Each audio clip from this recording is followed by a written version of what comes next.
நம்ம பெற்றோர் நிறைய பேர் குழந்தைங்களுக்கு சாரி தேங்க்யூ அப்படின்லாம் மேனர்ஸ் சொல்லித்தர கற்றுத்தரோம். இது ஒரு நல்ல விஷயம். ஆனால் எவ்வளவு குழந்தைங்க அதை அந்த உணர்வோட அந்த எமோஷனோட சொல்கிறாங்க அப்படின்றத நம்ம பார்க்கணும். ஏன்னா சாரி தேங்க்யூன்றது எக்ஸ்டர்னலாக வேர்ல்டுக்கு ஒரு நல்ல விஷயம். ஆனால் குழந்தைங்க அதை உணர்ந்து அந்த சாரியவும் சரி தேங்க்யூவும் சரி அவங்க ஃபீல் பண்ணி சொல்லிட்டாங்க அப்படின்னா அது அவங்களுக்கு ஒரு லைஃப் டைம் சேஞ்சை கிரியேட் பண்ணும். ஃபீல் பண்ணி சொல்றது அப்படின்னா என்ன?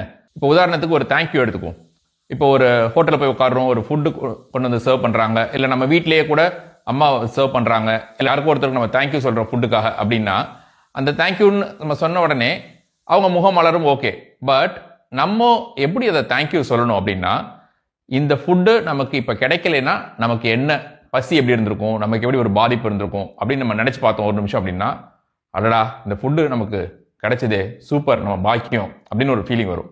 அதே மாதிரி அந்த ஃபுட்டை சாப்பிட்டதுக்கு அப்புறம் நமக்கு எவ்வளவு திருப்தி வருது அப்படின்ற அந்த ஹாப்பி ஃபீலிங்கை நம்ம யோசிச்சு பார்த்தோம் அப்படின்னா, அந்த ஃபுட் இருக்கிறதுனால தான் நமக்கு நல்ல பசியும் ருசியும் ஆறுது அப்படின்னு நம்ம நினைச்சோம்னா அந்த ஒரு ஹாப்பி ஃபீல் வரும். ஸோ அந்த எமோஷனோட ஒரு தேங்க்யூ சொல்றோம்னு வச்சுக்கோங்களேன், அதுதான் சோல் என்ரிச்சிங் எக்ஸ்பீரியன்ஸாக இருக்கும் for the person who is saying thank you.